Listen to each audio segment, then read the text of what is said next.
मान लो। जैंगी ने उन्हें आराम से कहा, अब इस समय क्या आप सोचते हैं कि मैं आपके साथ मजाक कर रहा हूँ? अगर आप नहीं मानते तो आप खुद देख सकते हैं, हमारे शेल्टर के आसपास ज़ोंबीज और बड़े चूहों की समस्या हल हो चुकी है। सभी के चेहरे पर हैरानी थी। जैंगी का आत्मविश्वास उन्हें मजाक में नहीं लग रहा था। क्या ये सच है कि जब वो ज़ोंबीज से लड़ रहे थे तब जैंगी ने इस प्रॉब्लम को सॉल्व कर दिया था? इस समय सभी बेसिस के लीडर्स के चेहरे इतने बुरे थे जैसे उन्होंने कीचड़ खाया हो। जिया होंगलियान जो गुस्से में थी, टेबल पर ठोकर मारते हुए जैंगी की तरफ देखा और कहा, तुम किसे बहका रहे हो? तुम्हारा ये बेकार का ग्रुप ये कैसे कर सकता है? जैंगी पूरी तरह से शांत था और बोला, अगर आपको विश्वास नहीं है तो आप खुद जांच कर सकते हैं। फिर बियान जुनवू ने कहा, भाई जैंगी, हमें बताइए कि ये आपने कैसे किया? बाकी सब भी जैंगी की तरफ उत्सुकता से देख रहे थे। हालांकि उन्हें काफी नफरत महसूस हो रही थी, पर उन्हें भी ज़ोंबी होर्ड्स का सामना करने का एक मौका मिल रहा था और अगर उन्हें जैंगी से कुछ एक्सपीरियंस मिलता है तो ये उनके लिए ही अच्छा होता। जैंगी ने अपना हाथ कमर पर रखते हुए सीरियस होकर बोला, ज़ोंबीज का खाना इंसान है, इसीलिए वो जहाँ जिंदा लोग रहते हैं वहाँ इकट्ठा होते हैं। क्या आप लोगों का हेडक्वार्टर्स जो हेवनली सी सिटी में है, आप सबका मैदान नहीं है? मेरे शेल्टर में सिर्फ कुछ लोग हैं और क्योंकि हम सबर्स में रहते हैं इसीलिए हमने ज्यादा ज़ोंबीज को नहीं खींचा। हाँ, हमारा भी ज़ोंबीज के साथ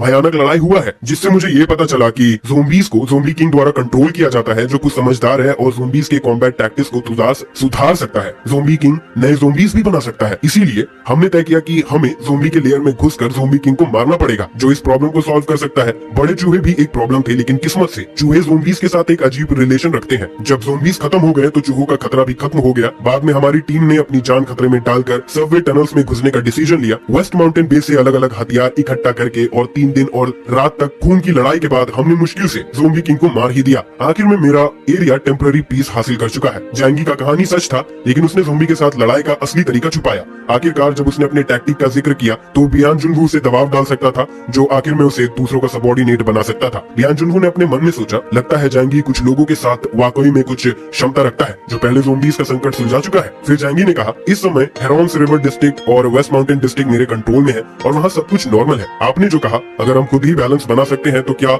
हमें कुछ फ्रीडम नहीं मिलनी चाहिए? जैंगी ने ऐड किया, और हाँ, हम भी जांच टीम के साथ मिलकर काम करने के लिए तैयार हैं। जब भी हमारी जरूरत हो हम पूरी कोशिश करेंगे, लेकिन हम सिर्फ अपने एरिया की सिचुएशन संभालना चाहते हैं। आखिरकार सबको पता है हमारी पूरी टीम सिर्फ कुछ लोग ही हैं। इन शब्दों के साथ जैंगी ने अदर बेसेस के साथ अपनी बॉर्डर लाइन सेट कर दी, लेकिन साथ ही बियान जुनवू को रिस्पेक्ट भी दिया। बियान जुनवू ने संतुष्टि से सर हिलाया और कहा, आपकी टीम ने बहुत अच्छा काम किया है, मैं आपके प्रस्ताव को स्वीकार कर सकता हूँ, लेकिन अगर कभी भी ऐसी स्थिति आई जब हमें आपकी जरूरत पड़े तो मुझे उम्मीद है कि आप सहयोग करेंगे। जैंगी ने मुस्कुराते हुए कहा, बिल्कुल, ज़ोंबीज के संकट का सामना करना सबकी जिम्मेदारी है। असल में जैंगी नहीं चाहता था कि हेवनली सी सिटी पूरी तरह से डिस्ट्रॉय हो। बियान जुनवू की मदद करते हुए ज़ोंबीज और चूहों का सामना करना बिना फ्रीडम खोए समझदारी थी। बियान जुनवू ने सर हिलाया। उस पल से जैंगी का एक रोल इम्पोर्टेंट चीन से गुजरा। वो अब एक सिर्फ लोकल फोर्स से एक इम्पोर्टेंट सपोर्ट में बदल गया था। बियान जुनवू ने टेबल पर अपने हाथ रखता हुआ सीरियसनेस से कहा, अब हम प्लान बनाना शुरू कर सकते हैं। सबसे पहले हमें आपके पास मौजूद सभी डेटा को इकट्ठा करना होगा। सबसे जरूरी बात, मुझे इस बारे में पता नहीं है कि आपके बीच में पहले क्या ग्रजेस रहे हैं, पर अब आप सबको बिना किसी शर्त के उन्हें भूलना होगा। जैसे ही सभी लीडर्स ने बियान जुनवू के लीडरशिप को मान लिया, जिंगी जियान ने बोला, तो मिस्टर बियान, क्या अब प्लान तैयार करना शुरू करना चाहिए? क्योंकि स्नो वर्शिप सेक्ट को इस संकट के दौरान सबसे ज्यादा नुकसान हुआ है, इसलिए ज़ोंबीज और चूहों की समस्या को सुलझाने की बहुत जरूरत है। अब तक हमारे लगभग आधे फॉलोवर्स मर चुके हैं। अगर ऐसा ही नुकसान जारी रहा तो स्नो वर्शिप सेक्ट की बुनियाद जल्द ही खत्म हो सकती है। लेकिन तभी नीचे कुछ शोर मच गया। खिड़की से देखने पर यह पता चला कि चेन जुगान जांच टीम से झगड़ा कर रहा है। उसने वूडी की तरफ उंगली उठाते हुए कहा, तुम क्या प्रिटेंड कर रहे हो? अगर तुम में सच में हिम्मत है तो मुझसे लड़के दिखाओ। वेदिंग हाई ने गुस्से भरा चेहरा देखा, जिससे उसने पहचान लिया कि ये उसका डिप्यूटी चेन जुगान है। बियान जुनवू ने भी वेदिंग हाई की शक्ल में बदलाव देखा और पूछा, क्या नीचे चिल्ला रहा इंसान आपका आदमी है? इस समय शिंग टियान ने अचानक बोला, लगता है कि कुछ छोटी सी टकरार आपके अधिकारियों के बीच हो गई है। क्या वो लड़ने वाले हैं? बियान जुनवू ने चिंता नहीं की, क्योंकि ये सबऑर्डिनेट्स का मामला है, उन्हें कुछ संभालने दो। हमारे पास बात करने के लिए और भी जरूरी टॉपिक्स हैं। बियान जुनवू ने बिना उठे कहा। जैंगी ने सोचा कि बियान जुनवू अपने सबऑर्डिनेट्स की एबिलिटीज पर काफी भरोसा करता है। नीचे चेन जुगान देखने में काफी तनाव में लग रहा था जब उसने कहा, रिवर साउथ डोमेन में क्या खास बात है? मैं नेवी में रह चुका हूँ। अगर तुम इतने ही केपेबल हो तो मुझसे लड़ने आओ, लेकिन हारने पर रोना मत। चेन जुगान का फ्रस्ट्रेशन अब तक दबा हुआ था। अपोकलिप्स से पहले उसका परिवार तारीफ के लायक था और उसने सच में सेना ज्वाइन की थी और तेजी से टॉप लेवल्स पर भी पहुंच गया था। अपोकलिप्स के बाद उसने अपनी एबिलिटी को अवेकन किया और मॉर्निंग ड्यू बेस पर सेकंड इन कमांड बन गया। वूडी और कॉन्गशन चेन जुगान के बिहेवियर को देखते हुए उनके चेहरे पर मुस्कुराहट थी।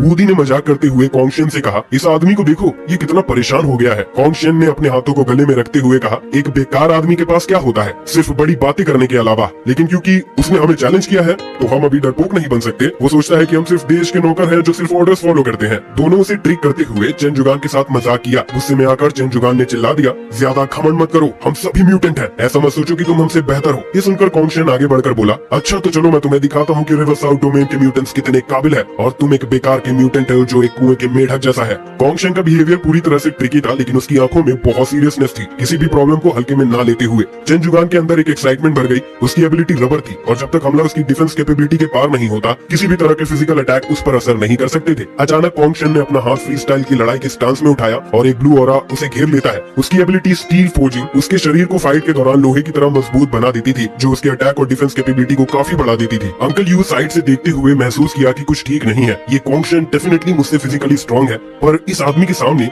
वो मुश्किल में पड़ सकता है। पिछली बार सभी बेसिस की लड़ाई के दौरान मैं लगभग चेन जुगान से घुट गया था। अगर फ्लावर ने समय पर मेरी हेल्प नहीं की होती तो मैं मर भी सकता था। इस पर लियांग यू ने कहा, तुम उसकी सांस लेने और मूवमेंट से देख सकते हो कि कॉन्गशेन एक स्किल्ड फाइटर है। हालांकि चेन जुगान की एबिलिटी क्लोज कॉम्बैट के लिए फायदेमंद है, लेकिन वन ऑन वन फाइट में अडेप्ट करना जरूरी होता है। चेन जुगान ने प्रोवोकेशन से इशारा किया, अब अटैक भी करो। कॉन्गशेन ने बिना किसी झिझक के जबरदस्त स्पीड से आगे बढ़ा, इतना तेजी से कि कुछ लोगों ने अचानक देखा कि वो चेन जुगान के पीछे चला गया और फिर उसने एक व्हिप लाइक लेग से किक किया चेन जुगान के बैक पर जोर से। उसने जानबूझकर उसके सर पर नहीं मारा क्योंकि उसने उसे लीथल ब्लो से बचाने का सोचा। चेन जुगान समय पर डिफेंड नहीं कर पाया और किक से हिट हो गया, लेकिन कॉन्गशेन को हैरानी हुई क्योंकि उस किक का कोई असर नहीं हुआ था। चेन जुगान का शरीर अजीब तरीके से सांप की तरह ट्विस्ट हुआ और उसका लेग पकड़ लिया। उसने कॉन्गशेन को वापस जाने का मौका नहीं दिया और कुछ ही पल में जैसे एक बड़ा पाइथन हो, उसने कॉन्गशेन को टाइटली पकड़ लिया। कॉन्गशेन ने निकलने की कोशिश की, लेकिन जितना भी जोर लगाया चेन जुगान ने तुरंत उसकी मेहनत को बेकार कर दिया। हर बार कॉन्गशेन की स्ट्रगल करने पर चेन जुगान ने अपनी ग्रिप और टाइट कर दी। तभी चेन जुगान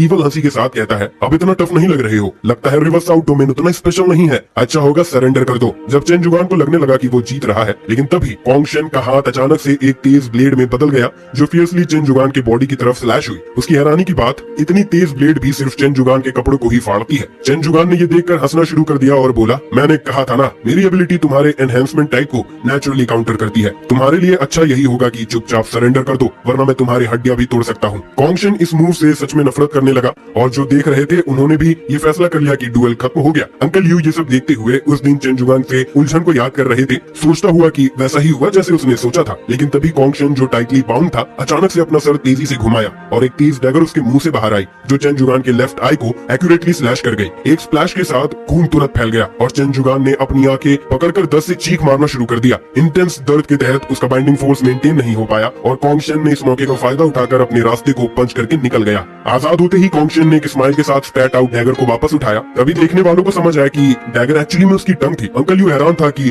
इसने अपनी टंग को भी इनहेंस कर दिया। फाइट का सडन टर्न ऑफ इवेंट सबको हैरान कर गया। चेन जुगान अपनी इंजर्ड आंख को पकड़कर नाराजगी से बोला, तुम्हें मेरी कमजोरी का पता कैसे चला? कॉन्गशेन हंसने लगा और कहा, ये ऑब्वियस है, तुम अपने बॉडी को रबर की तरह बना सकती हो, लेकिन अगर तुम्हारी आंखें भी वैसी होती तो तुम क्या अंधे नहीं हो जाते? आंखें देख सकती है क्योंकि वो लाइट को रिसीव करती है। अगर तुम अपने आईबॉल्स के फिजिकल प्रॉपर्टीज को बदलते तो तुम देख नहीं सकते, लाइट डिसऑर्ट हो जाएगी, तुम्हारे विजन को इफेक्ट होगा। मैं ये 2 सेकंड्स में ही समझ गया था। तो अब क्या तुम सरेंडर करते हो? तुम्हें जल्दी से बैंडेज करना पड़ेगा वरना तुम अपनी जान खो दोगे। वही मीटिंग रूम में सबने ज़ोंबी और रेड स्वॉर्म्स के बारे में जो भी इंफॉर्मेशन थी शेयर की। जैंगी के अलावा जो कुछ डिटेल से छुपा रहा था सभी ओपन थे। आखिर में ज़ोंबीज को एलिमिनेट करना सबका कॉमन इंटरेस्ट था। इन्फॉर्मेशन एक्सचेंज करने के बाद यान जुनगो ने कॉम्बैट डायरेक्टिव्स देना शुरू किया। रूम में एंटिसिपेशन भरी हुई थी। रिवर साउथ डोमेन की इंटेलिजेंस कैपेबिलिटी श्योरली सुपीरियर थी और सब क्यूरियस थे कि उनके पास कितनी इंफॉर्मेशन है। यान जुनगो ने अपने ग्लासेस एडजस्ट की और कहना शुरू किया, तुम्हारी इंफॉर्मेशन के हिसाब से ज़ोंबी स्वॉर्म्स ज्यादा पॉपुलेटेड एरियाज को अटैक करना पसंद करती है। जितने ज्यादा लोग उतने ज्यादा एक्टिव ज़ोंबीज। ज़ोंबी को अट्रैक्ट करने से और क्योंकि रैट्स भी ज़ोंबी से एसोसिएटेड है,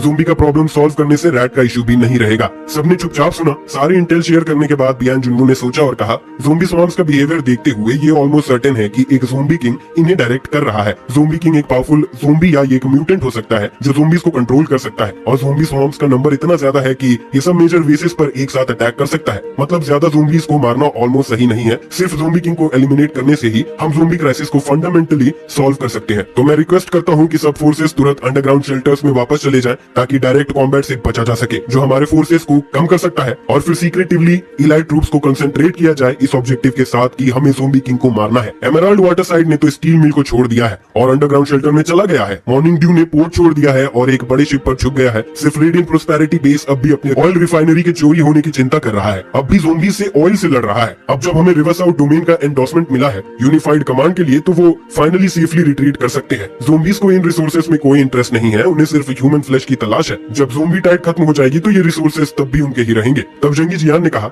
जब अंडरग्राउंड शेल्टर्स की तरफ रिट्रीट करना अच्छा है, तो हमारे स्नो वर्शिप सेक्ट के पास कोई अंडरग्राउंड फैसिलिटी नहीं है और हमारे सभी फॉलोवर्स को बाहर सोना पड़ता है। हमारी पॉपुलेशन बहुत बड़ी है और उन्हें ले जाना काफी मुश्किल होगा। हमें क्या करना चाहिए? हमारे पास ना अंडरग्राउंड शेल्टर्स है और ना ही जंगी जैसा कोई स्ट्रॉन्ग शेल्टर है। ये कहकर जंगी जियान कुछ गुस्से में उठ गया और बोला, मिस्टर बियान, मुझे लगता है ये प्लान हमारे लिए बहुत अनफेयर है। बियान जुनवू ने ये सुनते ही जंगी जियान पर तीखी नजर डाली और कोल्ड वे में कहा, तुम्हारे स्नो वर्शिप सेक्ट के पास फिलहाल लगभग 10,000 फॉलोवर्स हैं। जब तुमने उन्हें अपने अंदर लिया है तो उनकी रक्षा करना तुम्हारी जिम्मेदारी है। क्या तुम सच में एक्सपेक्ट करते हो कि हम तुम्हारे डिस्पल्स को प्रोटेक्ट करेंगे? जंगी जियान का चेहरा काला पड़ गया, लेकिन उसके विरोध करने से पहले बियान जुनवू ने आगे ऐड किया, हमारी डिस्ट्रिक्ट सिर्फ मौजूदा हालत के आधार पर टैक्टिक्स बना सकती है। अगर तुम सबको इतनी भी समझ नहीं है तो सभी प्रेजेंट लोग मारे जाएंगे। बियान जुनवू का मिशन ज़ोंबी क्राइसिस को सॉल्व करना और इसे आसपास के सिटीज पर प्रभावित होने से रोकना है। कुछ लोगों की जिंदगी और मौत से उसे कोई मतलब नहीं है। जंगी जियान ने गुस्से में दांत खींचकर कहा, तो क्या तुम बस हमें ज़ोंबीज के द्वारा खाते देखना चाहते हो? अगर बाकी सब फोर्सेस अंडरग्राउंड रिट्रीट करते हैं तो स्नो वर्शिप सेक्ट जरूर सबसे बड़ा टारगेट बन जाएगा ज़ोंबी के होर्ड्स का। अगर ऐसा हुआ तो हमारे सब फॉलोवर्स ज़ोंबीज के लिए फीस्ट बन जाएंगे। फिर इस मीटिंग में आने का क्या फायदा? जियाओ होंगलियान ने कुछ खुशी से कहा, तुमने इतने सारे डिस्पल्स को लिया है, उनकी रक्षा करना तुम्हारी जिम्मेदारी है। अगर तुम उनकी रक्षा नहीं कर सकते तो तुमने उन्हें पहले भर्ती नहीं करना चाहिए था। अगर ये सब हुआ है तो ये तुम्हारी गलती है। जंगी जियान ने जियाओ होंगलियान को गुस्से से घूरा जैसे वो उसे जीने नहीं देगा। बियान जुनवू ने भी बोला, मैं तुम्हारी मुश्किल को समझता हूँ मिस्टर जेंग, लेकिन इस समय इस परिस्थिति में हर फोर्स को अपने आप को बचाना होगा। तुम्हारा स्नो वर्शिप सेक्ट अपने फॉलोवर्स को कम करने पर विचार कर सकता है ताकि ज़ोंबी अटैक्स को अट्रैक्ट करने से बचा जा सके। हम मदद करने की कोशिश करेंगे, लेकिन सभी को पूरी तरह से प्रोटेक्ट करना संभव नहीं है। स्नो वर्शिप सेक्ट भी टैक्टिकल प्लान में एक इंपॉर्टेंट रोल प्ले करता है, लेकिन अभी के लिए ये कॉन्फिडेंशियल है। ये सुनकर जंगी जियान को कुछ उम्मीद मिली, लेकिन बियान जुनवू ने उसे देखा और कहा, सभी को अब वापस जाना चाहिए। मैं तुम्हें 3 दिन बाद जवाब दूंगा। आगे से किसी भी एक्शन को मेरी कमांड के अनुसार चलाना होगा। लोग और सवाल करना चाहते थे, लेकिन बियान जुनवू ने मिस्टीरियस गेस्चर करके मीटिंग को बंद कर दिया। मजबूरी में ग्रुप उठ गया और मीटिंग रूम से बाहर चला गया। जब जैंगी रूम से निकलने ही वाला था, बियान जुनवू ने उसे बुलाया। जैंगी हैरान हुआ, सोचता हुआ कि क्या उसे अब कुछ करने के लिए बुलाया गया है, लेकिन बियान जुनवू ने पूछा, क्या मैं तुम्हारे शेल्टर का दौरा ले सकता हूँ? जैंगी ने कंफ्यूज होकर मना करना चाहा, सोचता हुआ कि जबकि बियान जुनवू रिवर्स आउट डोमेन से है, वो अपने शेल्टर में किसी भी इंसान के आने को लेकर बहुत सावधानी बरतता है। जैंगी ने थोड़ा समय लिया और कहा, ये सिर्फ एक आम विला है, मेजर बेसिस के शेल्टर्स के मुकाबले ये कुछ भी नहीं। तुम्हें वहाँ क्या देखने को मिलेगा? ये सुनकर बियान जुनवू ने मजाक में कहा, क्या तुम मुझे स्वागत नहीं कर रहे हो? जैंगी ने जल्दी से अपने हाथ हिलाए। ऐसा नहीं है, बियान जुनवू ने मुस्कुराते हुए कहा, ज्यादा मत सोचो, मैं सिर्फ देखना चाहता हूँ और बातें करना चाहता हूँ। मैं तुम में उतना कुछ खास इंटरेस्ट नहीं रखता हूँ और हमारे बीच कोई दुश्मनी नहीं है, तो तुम्हें मेरे प्रति इतना सावधानी बरतने की जरूरत नहीं है। बियान जुनवू ने उसकी चिंता को महसूस किया और फिर हंसकर कहा, मैं सिर्फ इस बारे में बात करना चाहता हूँ कि तुमने ज़ोंबीज को कैसे खत्म किया। उसने जैंगी के कान के पास झुकते हुए कहा, बदले में मैं तुम्हें कुछ ऐसी जानकारी शेयर करूंगा जो तुम्हें नहीं पता। ये बात सच में जैंगी को टेम्प्ट करता है। रिवर्स आउट डोमेन का इंटेलिजेंस नेटवर्क जरूर बहुत बड़ा होगा और पोस्ट अपोकलिप्टिक दुनिया में इतने समय बीतने के बाद जैंगी ने इंफॉर्मेशन की इंपॉर्टेंस को गहराई से समझ लिया है और क्योंकि वो रिवर्स आउट डोमेन से था, उनके साथ रिलेशन को पूरी तरह से खराब नहीं करना चाहिए। ये सोचकर जैंगी मुस्कुराया और बोला, जब तुम इतने एगर हो मेरे घर आने के लिए तो मैं तुम्हें मना नहीं कर सकता। फिर बियान जुनवू ने जैंगी के साथ बिल्डिंग से बाहर निकलते हुए हंसी मजाक किया, जो उनकी दूसरों के साथ बिहेवियर से बिल्कुल अलग था। जब वेटिंग हाई बाहर निकला तो उसने देखा कि चेन जुगान बैंडेज में लिपटा हुआ है। उसकी शक्ल कुछ कॉमिकल लग रही थी। उसका चेहरा तुरंत बदल गया और वो गुस्से से पूछने लगा, तुम्हारा आंख ये कैसे इंजर हो गया? चेन जुगान जो अभी जिम्मेदार था मटर करते हुए कहता है, कोई बड़ी बात नहीं है, ये बस एक छोटी सी चोट है। मैं कुछ इन्वेस्टिगेशन टीम के मेंबर के साथ स्पारिंग कर रहा था और गलती से मेरी आंख में चोट लग गई। बियान जुनवू ने पास में खड़े वूडी और कॉन्गशन की तरफ देखा और कहा, क्या मैंने तुम्हें नहीं बोला था कि सब कुछ शांत रखो? वूडी ने थोड़ी मुस्कुराहट के साथ कहा, उन्होंने शुरू किया था, हमने तो बस उन्हें थोड़ी सी लेसन दी और वैसे भी हमें कभी कभी अपनी ताकत दिखानी पड़ती है, नहीं तो वो सोचेंगे कि हम सिर्फ कमजोर लोग हैं। बियान जुनवू अपनी सनग्लासेस ठीक करते हुए बोला, ऐसा दोबारा मत होने दो। दोनों सिर्फ मुस्कुराकर जवाब दे सकते थे। समझा। जब सब तैयारी कर रहे थे निकलने की, तब किसी ने अचानक से सेकंड फ्लोर बालकनी से चीख मारा, ज़ोंबीज का एक झुंड आ रहा है। वो कुई गुआनमिंग था जो इन्वेस्टिगेशन टीम का स्नाइपर था। एक मैसिव स्वॉर्म ऑफ ज़ोंबीज उनकी तरफ गुस्से से दौड़ता हुआ दिख रहा था, जो आसानी से हजारों की संख्या में था। जिंग टियान ने घबराहट से कहा, लगता है हमारी गैदरिंग ने बहुत साथ उनका ध्यान खींच लिया है। ये क्रिएचर्स हमें दूर से ही महसूस कर सकते हैं। जब ज़ोंबीज ने जिंदा इंसान का एक बड़ा ग्रुप देखा, उनका बिहेवियर और भी पागल हो गया। जिया होंगलियान ने गुस्से में गाली दी, ये गंदे क्रिएचर्स वाकई में रुकने का नाम नहीं लेते हैं। वेटिंग हाई ने बियान जुनवू और दूसरों को याद दिलाया, हमें आज ही इन सभी ज़ोंबीज को मारना होगा, नहीं तो ये अपने इंफॉर्मेशन को अपने ज़ोंबी किंग तक ले जाएंगे। फिर अगली बार उनसे निपटना और भी मुश्किल हो जाएगा। ये सुनकर बियान जुनवू ने शांत स्वर में कहा, समझा। उसने एक कदम आगे बढ़ाकर अपने सनग्लासेस हटा दी। लोगों ने तब देखा कि उसकी आंखें सोने की रोशनी छोड़ रही थी। बियान जुनवू आगे बढ़ा और उसकी आंखों में चमकती सोना इकट्ठा हुआ। उसने गहरी आवाज में बोला, एक्सटर्मिनेट। अचानक से एक चमकदार सफेद रोशनी सभी के सामने से सब कुछ घेर लेती है। ये तेज रोशनी अपने रास्ते में आने वाले सब कुछ को गला दे रही थी। सिर्फ बियान जिनवू ही इसके इफेक्ट को देख सकता था। जैंग ही रोशनी से अपनी आंखें बचाते हुए